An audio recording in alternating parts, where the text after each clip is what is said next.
Congress party మహిళా శక్తి పేరిట మహిళలకు మీ సేవా కేంద్రాలను కేటాయించడాన్ని సిద్దిపేట మీ సేవా నిర్వాహకులు వ్యతిరేకించారు. తమకు జీవనోపాధిని లేకుండా చేయడంపై అభ్యంతరం తెలుపుతూ సిద్దిపేట కలెక్టర్ కార్యాలయంలో నిరసన వ్యక్తం చేశారు. గత 12 సంవత్సరాలుగా సర్వీస్ ఛార్జీలు పెంచమని డిమాండ్ చేస్తున్నా పట్టించుకోవడం లేదని ఆందోళన వ్యక్తం చేస్తున్నారు.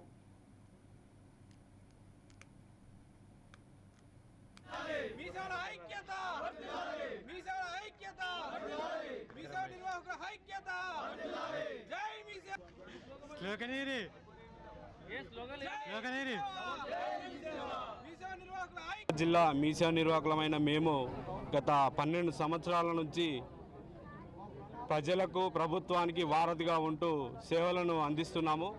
ఈ సందర్భంగా కొత్తగా తీసుకొచ్చినటువంటి మహిళా శక్తి పథకం పేరుతో మీ సేవలు కేటాయించుటకు మాకు మా జీవితాలలో మట్టి కొట్టినట్టు కాబోతుందని ఈ సందర్భంగా తెలుపుతున్నాము.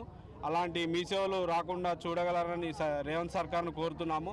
గత 12 సంవత్సరాల నుంచి మాకు కమిషన్ పెరగకుండా చూత మేము ఎలాగో అలాగా చూసుకుంటూ వస్తున్నాము.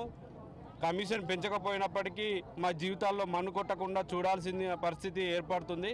కావున ఇటు మీ సేవలు రాకుండా ఇవ్వకుండా చూడాలని రేవంత్ సర్కార్ను కోరుతున్నాము. మేము సిద్దిపేట జిల్లా మీ సేవ నిర్వాహకులము.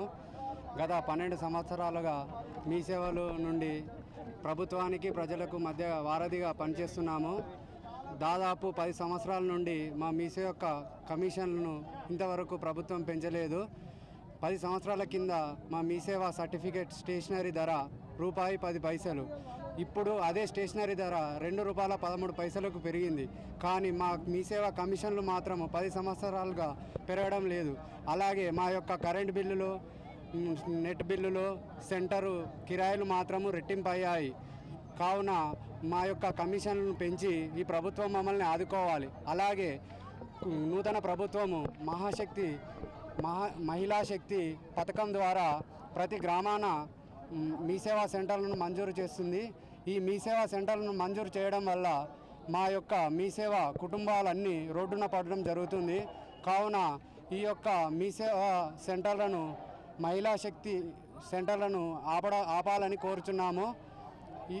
అదేవిధంగా మా యొక్క మీ సేవ నిర్వాహకులకు కమిషన్ పెంచాలని కోరుచున్నాము. మాకు ఈ పాస్ ద్వారా గత 2 సంవత్సరాల నుంచి డబ్బులు ఇస్తా అని గవర్నమెంట్ చెప్పింది. గవర్నమెంట్ జిల్లా కలెక్టర్ ఆదేశము, సోషల్ వెల్ఫేర్ డిపార్ట్మెంటు వాళ్ళ పర్మిషన్తో మేము క్యాష్ ఇన్కమ్ అప్లికేషన్ చేసాము. ఒక్కొక్కరికి 20-30 వేలు ఇవ్వాలి. జిల్లా లెవెల్లో చాలామంది ఉన్నారు. మేము ఇంతవరకు ప్రజావాణిలో 2-3 సార్లు అప్లికేషన్ ఇచ్చాము. జేసీ కలెక్టర్ గారిని కలిసాము, అడిషనల్ జేసీ కలెక్టర్ మేడం గారిని కలిసాము. వాళ్ళు మీకు డబ్బులు ఇస్తామని హామీ ఇచ్చారు. ఇంతవరకు ఎలాంటి డబ్బులు ఇవ్వలేదు. దయచేసి మా మీ సేవ నిర్వాహకులకు డబ్బులు ఇప్పించవలసిందిగా జిల్లా కలెక్టర్ను మరియు జేసీ కలెక్టర్ను, అడిషనల్ కలెక్టర్ను అందరినీ అడుగుతున్నాము. మహిళా శక్తి పేరుతో ఇస్తున్న మీ సేవా కేంద్రాలు ఏవైతే ఉన్నాయో వాటి ద్వారా ఉన్న మీ సేవా నిర్వాహకులము మేము ఎక్కువ పని చేయగలుగుతున్నాం. కానీ సర్వీస్ ఛార్జీలు అనేది తక్కువగా అయిపోయినాయి. సర్వీస్ ఛార్జీలు కమిషన్లు పెంచాలి. మరియు మేము మా విలేజ్లో మా మిత్రులు ఎవరైతే సెంటర్లో నిర్వహిస్తున్నారో వాళ్ళకి కమిషన్ తక్కువ ఉండడం వలన ఆ రూమ్ రెంట్లు, కరెంటు బిల్లులు, నెట్ బిల్లులు అన్నీ పెరగడం వలన వాళ్ళ ఉపాధి రోజు రోజుకు తగ్గిపోతుంది. మీ సేవ కొత్త సెంటర్లు ఇస్తే ఈ ఉన్న వాళ్ళే నడిపించుకోలేని పరిస్థితిలో ఉన్నారు. కొత్త వాళ్ళు ఇచ్చుకుంటే వాళ్ళు నడిపించలేరు, వీళ్ళు నడిపించలేరు, అందరూ కలిసి రోడ్డు మీద పడవలసి వస్తుంది అని మేము కలెక్టర్ గారికి